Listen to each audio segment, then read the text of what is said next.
Good morning, everyone. It has been a couple of days since I got out. I think the last day I got out was when I dropped Graham off. The weather has been pretty terrible since he left, until today, that is. We had a couple of days of incredibly cold weather for mid-March, right around the time Graham left. But we did have a good trip overall, and I think I'm going to be solo for the rest of this episode. But yeah, we had a lot of rain move through last night. Yesterday was super warm and windy, which sucks for snake hunting, especially since we hadn't had any rain in a while, so we really needed that rain that came in last night. Oftentimes, these are my favorite days to get out in the field, so I'm going to try to kick off this video here today by walking around this awesome habitat and hopefully finding a few things. We've got a lot of trips coming up over the next couple of weeks, so I'm trying to get in as much local herping as I can. We've got a lot of awesome places to go and a lot of new places to go that I've never herped before that I'm super excited about getting to. So I'm going to get to hiking here. This is one of my local spots that I do a lot of herping. There's a lot of really cool stuff here, so there's a lot of potential for what we could see today, or we could get completely skunked because this place can be really tough. All right, guys, I've only been out here about 30 minutes and I just found our first snake of the day. This is a nice in-shed corn snake. I would really love to see this animal out of shed because I really don't get to see corns from this spot too often at all. And when I do, they're usually on the road. So it would have been a treat to photograph this guy in habitat freshly shed, but unfortunately he is looking about as rough as they come. But look at that blue eyeball. That is kind of insane how vibrant blue the snake's eyeball is right now. And typically the corns here aren't terribly vibrant, but they are beautiful snakes. They have a nice muted coloration. Kind of like a grayscale corn snake almost. But I really like the look of him normally. You can tell he's got some color on his neck that would probably look great with a fresh shed. But unfortunately, we encountered this guy at about the worst time possible because he could not be much deeper in shed. So I think I'm just going to get a quick voucher shot of this guy, put him back, and hope we can find one that's not so deep in shed. Those blue eyeballs. Really cool looking, but not worth the trade of the entire rest of the snake looking brown. But either way, good way to start the day. Corn snakes are pretty uncommon out here, and I think this is only the second one I have ever found. No, third one I have ever found on foot in this region. So pretty good find, and a snake species I'm always happy to see, even if it's in an area where they're pretty common. You would be hard-pressed to find a duller-looking corn snake. It's kind of impressive just how unremarkable this snake looks in shed. But, I mean, that being said, this is probably a beautiful snake in a week or two once this dirty old winter skin comes off.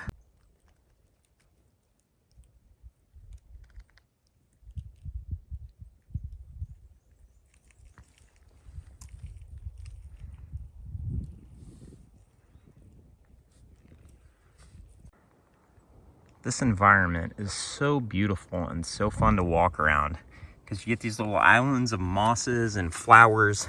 This stuff is called elf ore pine. You can see tiny little white flowers on top, and it just starts out as this little red spot in the outcrop. Maybe I can find some that hasn't bloomed yet, but you can see there's a ton of it over there, a bunch of it here. So from my limited understanding of these cool little plants, they are monotypic, meaning they're the only species in their genus, Diamorpha, and they're endemic to the southeast, which is really cool. They're only really found on these granite outcrops that we have here in the southeast. So there's your little tidbit of natural history that doesn't involve snakes for the episode. So I'm gonna get back to hiking, and hopefully we'll be able to turn up a couple more snakes. The weather out here has been up and down, to say the least. It started out being beautiful and overcast and still, and the sun has kind of popped out, which is fine because it's cool, but these ridiculous gusts of wind have started picking up, and it's nice and still now, but I had to stand here for about 10 minutes waiting for the wind to stop blowing so I could record that little bit about the flower. This has been the windiest spring / late winter I have ever experienced here. Why is this wind happening? Look at the trees. This is insane. All right, guys, so I've been at this for a few hours now, and kind of unsurprisingly, the only snake we've seen was that corn. Like I said, not too long after I got out here, the wind picked up like crazy, and it's just been blowing ever since.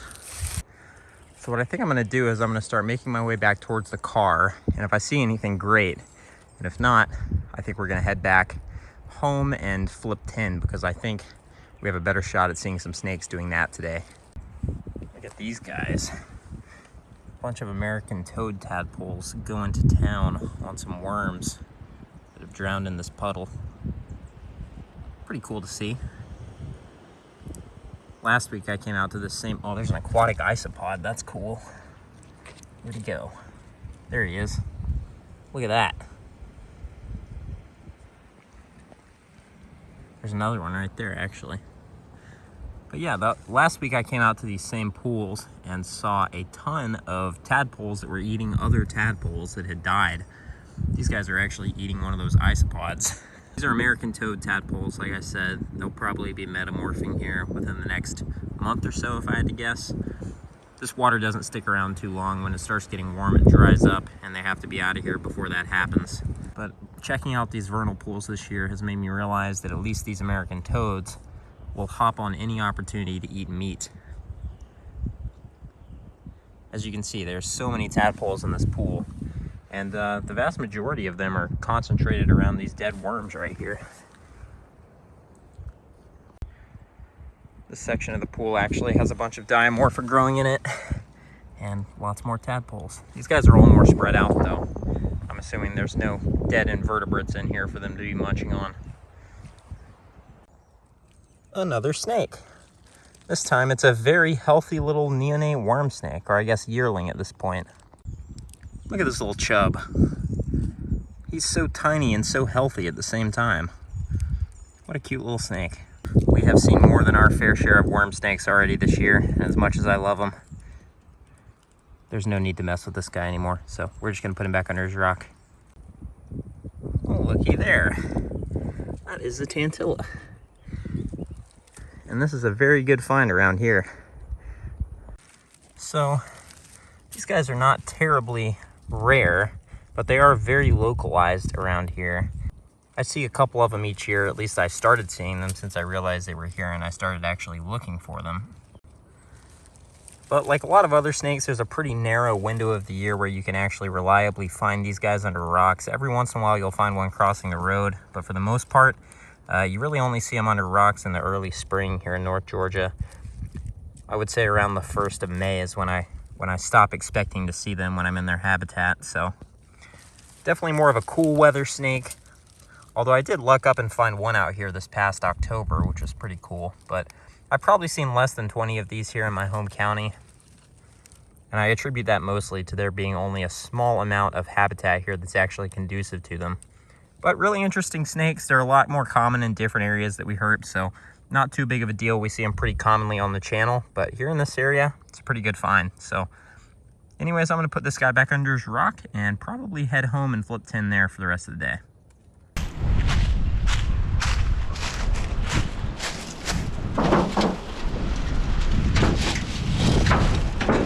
Oh, ringneck.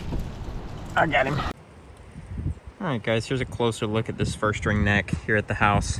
First snake we found here today.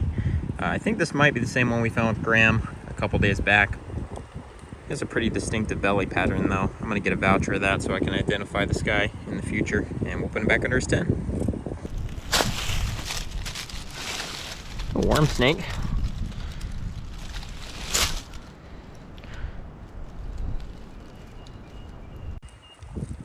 And a few minutes later, under a rock, we have our next worm snake of the day and our second snake here at home. I'm just gonna let this guy slide back under his rock here or into the leaf litter, and he'll get under there. But nice, 2 snakes already.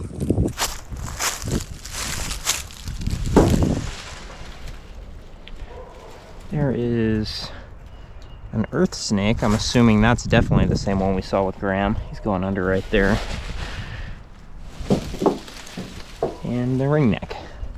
Probably also the same ringneck we saw with Graham. We're getting all the same snakes, which is a good thing. That just means that we're not disturbing them too much, and they're actually continuing to use the cover for its purpose, which at the end of the day is to provide shelter for these snakes. So Alright, here's a closer look at that earth snake, since you probably couldn't see him very well in the GoPro footage, but he's in a nice little hole right there, so we're just going to leave him to it.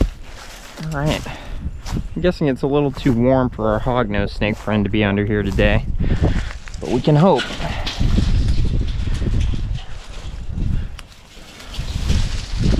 Yeah, no snakes today under this one. It's very warm to the touch.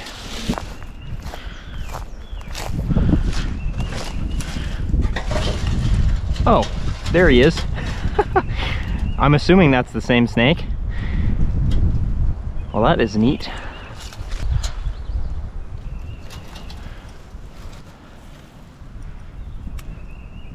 This piece of tin is very warm to the touch. All right. I'm okay with that. We got to see him. I'm assuming that's the same snake. I mean, his piece of the tin is right over there.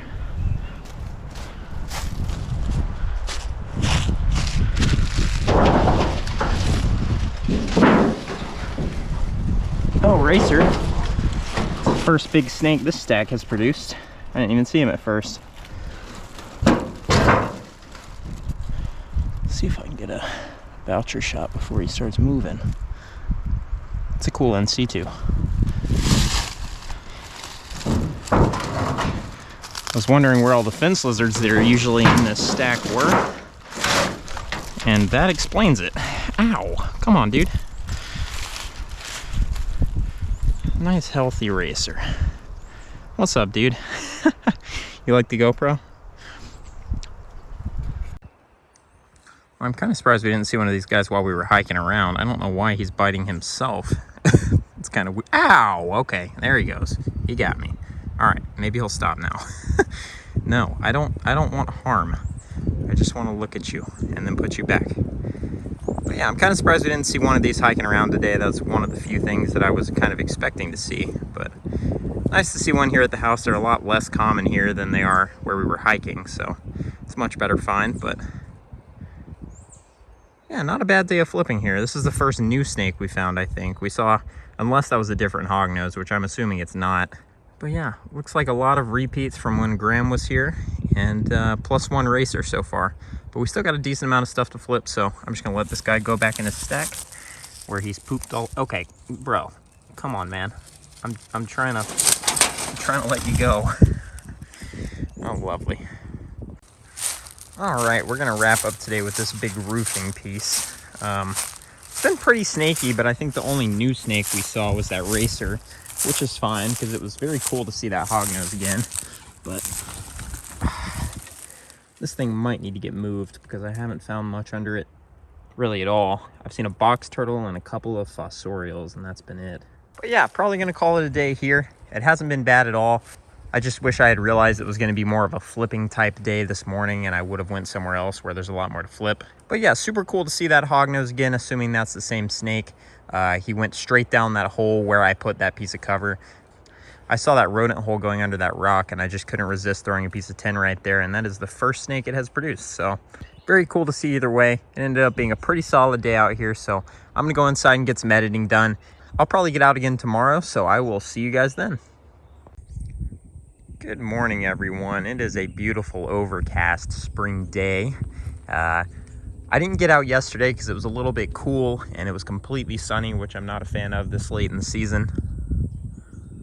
So I waited until today. We've got some beautiful cloud cover and it's around 70 degrees right now. So we're gonna go hike some habitat and flip some tin.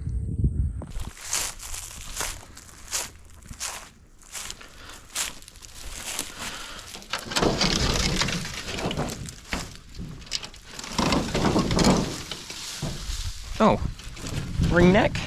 Yeah, nice big ring neck. Didn't even know what that was at first because I couldn't see his head. Well, we are on the board for today with a nice size ring neck. This is actually the first snake I found under this stack of tin too, so very nice. He's got a pretty gnarly wound there on his tail, but other than that, he's a pretty healthy snake with a very busy belly pattern. Look at that. But anyways, we're on the board. I'm just gonna put this guy back and go flip that next set over there.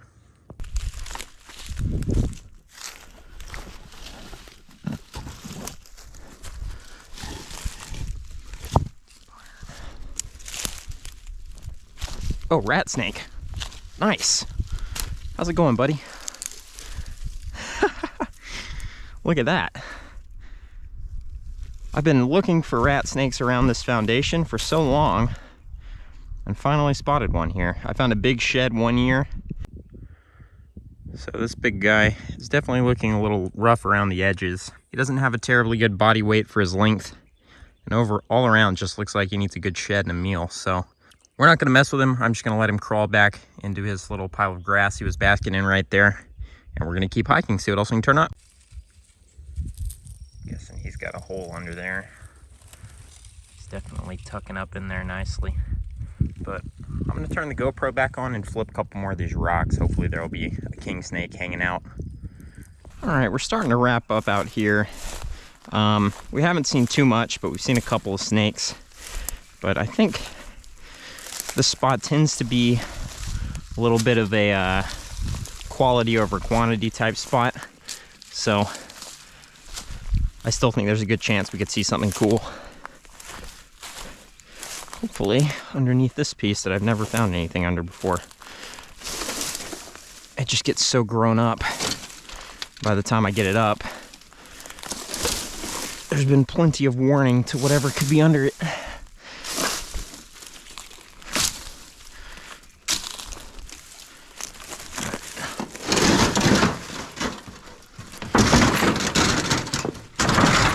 Copperhead, nice. There is our first snake we found under this piece. Very cool. All right. I'm gonna hook this guy out. Hopefully he'll be a good boy for us. We can take him over here where we can look at him in peace. Actually, let's see. Okay, relax, buddy. How's it going, dude? All right, this guy's nice and calmed down now. I was able to get him to curl up under my hat and then pull it off of him. But very nice and healthy copperhead under 10. This is I always consider finding copperheads actually out in the field a solid find around here. We see tons of them on the road at night, but like corn snakes, they're similarly difficult to find in habitat. I don't know if it's just because they're more secretive or if maybe they are just so well camouflaged that it's hard to actually see them. But regardless, I don't find the species too often under 10 around here either. So this particular spot is one of few that I have that I can kind of expect to see a copperhead once or twice a year under metal. At least in North Georgia, there are plenty of places where it's very easy to flip copperheads. But either way, very solid snake. I think this might be the first North Georgia copperhead we've seen this year. I can't remember any other ones. I know we're going to be seeing many, many more over the next couple weeks. But yeah, that kind of makes my day if we don't see anything else. We've still got a good bit of 10 to flip though, so I'm just going to photograph this guy real quick and we'll put him back under his piece. All right, let's go get this copperhead. Put him back under his 10. All right, buddy. You've been very cooperative so far. Let's keep it that way. Whoop. Okay. All right, yep. This is your piece. Let's go. All right. There he goes. Perfect.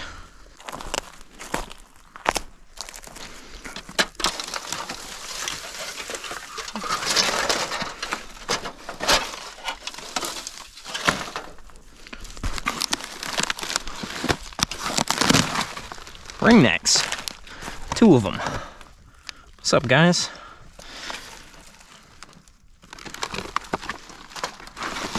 Another one. Come here.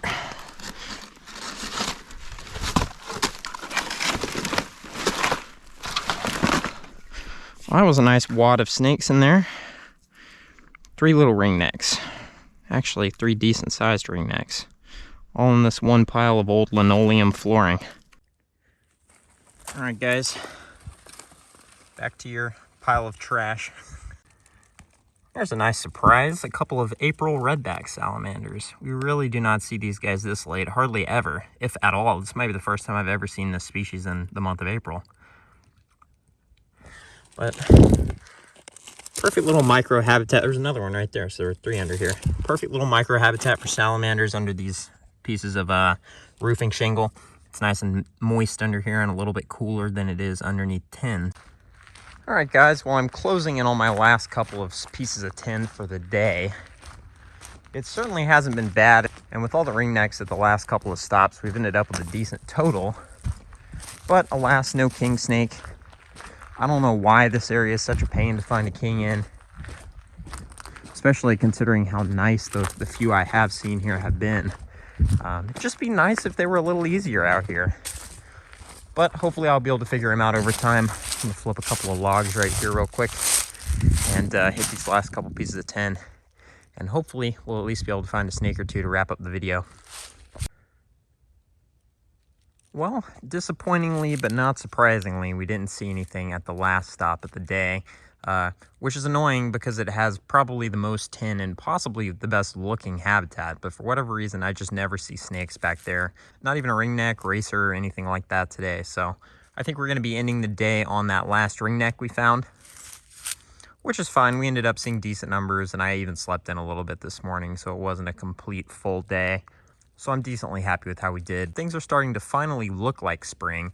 It's getting nice and green, even though we have kind of ridiculous weather still.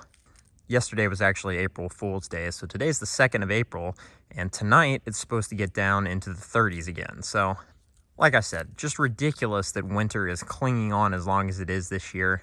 We've had a very good spring so far, but I can't help but feel like it would have been so much better if winter would have just screwed off when it was supposed to back in mid-February or so. But now that it's April, it's a new start, and I'm going to be doing a lot of traveling this month and hopefully finding a lot of cool snakes and a lot of new places. So I'm going to wrap this video up here. This will be the last episode, including footage from the month of March, and I will see you guys in the next episode, which will be our first full April episode, and I think we're going back to North Florida. Thank you guys so much for watching, and I will see you all next time.